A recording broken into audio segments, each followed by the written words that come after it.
নমস্কার দর্শক বন্ধুরা, আপনাদের সকলকে স্বাগত জানাচ্ছি রেফ স্পোর্টস বাংলার এক নতুন উপস্থাপনাতে। আমি সোমনাথ এবং আজকে আমরা ওয়ার্ল্ড ফুটবল র্যাপ সেগমেন্টের একটা নতুন এপিসোড নিয়ে আবারও চলে এসেছি। এবং আজকে এই সেগমেন্টটা করতেই হতো, কারণ গতকাল রাত রাত 1:30 থেকে এমন এমন ম্যাচেস আমরা দেখেছি, এরকম হাই থ্রিলিং বা বলতে পারেন যে এরকম নেল বাইটিং ম্যাচ কিন্তু আমরা বেশি দেখতে পারি না। এবং একদিনে এতগুলো ম্যাচ হয়েছে যে আজকে এই ভিডিওটা বানাতেই হতো। এবং যদি কথাই বলতে হয় সেসব টিমস নিয়ে, তাহলে প্রথমেই শুরু করা যাক ইউএফএ চ্যাম্পিয়ন্স লিগের যে স্ট্যান্ডিং আছে, সেই স্ট্যান্ডিং এ টপ টিম বা টপে বসে থাকা টিম আর্সেনালকে নিয়ে। তারা যেই ফর্মে এখন কারেন্টলি আছে, ইউএফএ চ্যাম্পিয়ন্স লিগের টপ স্পট, ইপিএল এর টপ স্পট, দুই জায়গায় কিন্তু শীর্ষস্থান ধরে তারা এখন আছে। এবং যদি আর্সেনালের ম্যাচের কথা বলি, তাহলে তারা 3-1 গোলে হারিয়েছে বায়ার্ন মিউনিখকে তাদের হোম গ্রাউন্ডে। পুরো ম্যাচের যদি কথা বলতে হয়, তাহলে প্রথমেই একটা সেট পিসে, একটা কর্নারে কিন্তু টিম্বারের হেডারে কিন্তু এগিয়ে যায় আর্সেনাল, এবং সমতা ওইদিকে। তারপরে আস্তে আস্তে খেলা এগোয়, বেশ কিছু ইজি মিস করে আর্সেনাল। তারপরে যতটা খেলা এগোয়, তারপরে কিন্তু একটা সুন্দর ওপেন প্লে থেকে লেনার্ড কাল কিন্তু গোল করে এগিয়ে সমতায় ফেরায় বায়ার্ন মিউনিখকে। এক এক সেই হাফটা শেষ হয়, এবং দ্বিতীয়ার্ধে যদি কথা বলি, তাহলে কিন্তু আর্সেনাল একদম আহ, দারুণভাবে অ্যাটাক করছিল এবং তারা গোল করতে চাইছিল, নিজের হোম ম্যাচে তারা জিততে চাইছিল। এবং সেখান থেকে কিন্তু ডেকল্যান রাইস তিনি একটা, আপনাদের মুভ যারা খেলা দেখেছেন মনে থাকবেন যে, বা একদম লেফট উইং থেকে তিনি উঠছিলেন, তারপর একটা শটও দিলেন যেটা আলটিমেটলি সেভ হয়ে যায়। সেটা গোল কি করে হলো না সেটা অনেকেই ভাবছেন, বাট যাই হোক।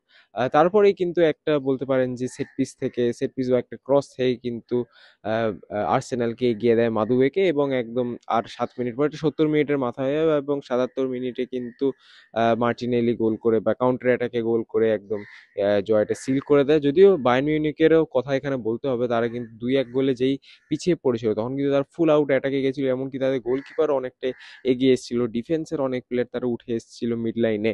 তো সেখান থেকেই একটা কাউন্টার অ্যাটাকে গোল খেয়ে যায় মার্টিনেলি, সেই গোল করে দেয় এবং আর্সেনাল ম্যাচটা জেতে 3-1 গোলে। তো আমরা একটা দুটো ভালো টিমের তো খেলার কথা বললাম, কিন্তু এবার আমরা একটা আপসেটের কথাতে আসি, যে সেখানে কিন্তু আপসেট বলাটাই ঠিক হবে, কারণ লিভারপুলে এখন যা ফর্ম আছে, লিভারপুল কিন্তু 4-1 গোলে পরাস্ত হয়েছে নিজেদের হোম গ্রাউন্ডে পিএসভির কাছে। আপনারা জানেন পিএসজি না পিএসভি, নেদারল্যান্ডসের এই টিম।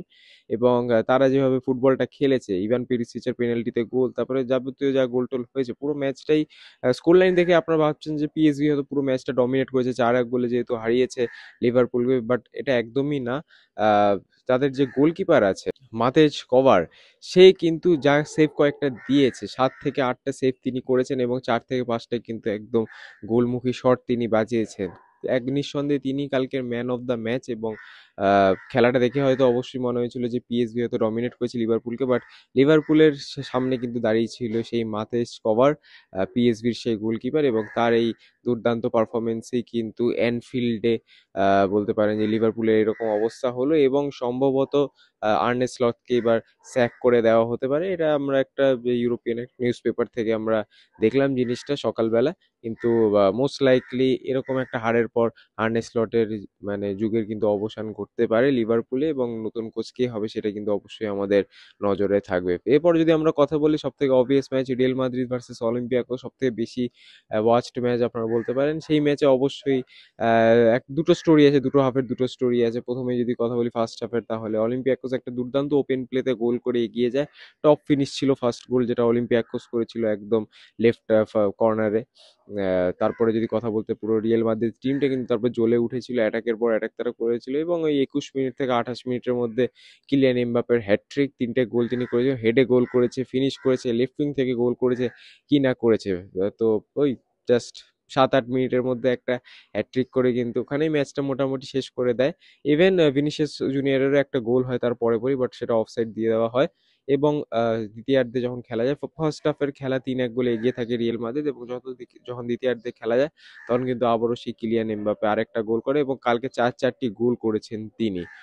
তো 4-1 গোলে সেখানে রিয়েল মাদ্রিদ জিতে যায়, এগিয়ে যায় বলতে পারেন রেদার। এবং আহ, সবাই ভেবেছিল যে আরো হয়তো গোল হবে, কিন্তু যেভাবে ফাইট করেছিল ওখানে অলিম্পিয়াকোস, মেহেদি তেরেমি তারপরে একটা গোল দেয়। এবং তারপরে কিন্তু মোটামুটি এল কাবি একটা গোল দেয়, মরক্কান স্ট্রাইকার তাদের আইয়ুব এল কাবি। তো 4-3 গোলে কিন্তু অলিম্পিয়াকোস ম্যাচটা হারে ঠিকই, বাট তার যেভাবে ফাইটটা দিয়েছিল সেটা কিন্তু অবশ্যই দেখার বিষয়। এবং তাদের হোম গ্রাউন্ডে খেলাটা ছিল অলিম্পিয়াকোসের হোম গ্রাউন্ডে, এবং সেই হোম গ্রাউন্ডে এরকম একটা ক্যারেক্টার দেখানো কিন্তু অবশ্যই ফ্যান্সদের কাছেও একটা স্পেশাল মোমেন্ট থাকবে, কারণ এরকম পারফরমেন্স আমরা সচরাচর দেখতে পাই না এত বড় বড় টিমসের এগেনস্টে। তারপরে আমরা যদি কথা বলি অন্য একটা ম্যাচের, তাহলে অবশ্যই পিএসজি ভার্সেস টটেনহামের কথা বলতেই হবে। সেই ম্যাচটা বেশি কিছু বলার নেই, একটা বলতে পারেন যে একটা হাই স্কোরিং ম্যাচ ছিল, গোল ফেস ছিল একটা একটা ম্যাচে 8খানা গোল হয়েছে, 5-3 গোলের পিএসজি জিতেছে, টটেনহাম হটস্পারকে হারিয়েছে তারা। এবং সেই 5-3-এর যদি কথা আমরা বলি, তাহলে কে না কি গোল করেছে, ভিতিনিয়ার সেখানে হ্যাট্রিক ছিল, তারপর ফ্যাবিয়ান রুইজ গোল করেছে পিএসজির হয়ে। আমি যদি ইয়ের কথা বলি, টটেনহাম হটস্পারের কথা বলি, তাহলে সেখানে রিচার্লিসন গোল করেছে, কোলোমুয়ানি দুটো গোল করেছে। তো অল ওভার একটা গোল ফেস ছিল দারুণ, পুরো এই ম্যাচেই মোটামুটি গোল হচ্ছিল। এবং ডিফেন্সের অবস্থা আপনারা বুঝতেই পারছেন, দুটো টিমের এতগুলো যখন গোল হয় তখন বেশি কিছু করার থাকে না ডিফেন্সের কাছে।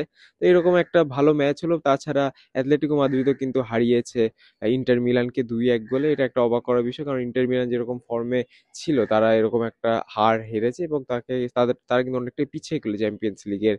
অ্যাথলেটিকো মাদ্রিদের জন্য এটা একটা ইম্পর্টেন্ট উইন ছিল ওভারঅল চ্যাম্পিয়ন্স লিগে। এবং কালকে যদি সবকটা ম্যাচের কথা বলি, তাহলে এরকমই ছিল। বাকি আরো এক দুটো ম্যাচেস হয়েছে, বাট এই ম্যাচেসগুলো ইন্টেন্সিটি যতটা ছিল, বা এই ম্যাচেসগুলোতে গ্ল্যামার যতটা ছিল, এবং রেজাল্ট যেরকম এসছে, এই ম্যাচগুলোকে নিয়ে অবশ্যই কথা বলতেই হতো। তো আজকে এতটাই ওয়ার্ল্ড ফুটবল র্যাপে আমরা বেশ কিছু কয়েকটি ইন্টারেস্টিং ম্যাচ দেখলাম। আশা করবো এরকম ম্যাচ আমরা আরো দেখবো এই জাস্ট কিছু দিনের মধ্যে। তো আজকের ভিডিওটা এতটাই। যদি ভালো লাগে তাহলে অবশ্যই লাইক করবেন, এবং চ্যানেলে যদি নতুন হন তাহলে অবশ্যই সাবস্ক্রাইব করবেন। আপনার সাথে দেখা হবে পরবর্তী ভিডিওতে। ততদিনে ভালো থাকবেন, সুস্থ থাকবেন, এবং নমস্কার।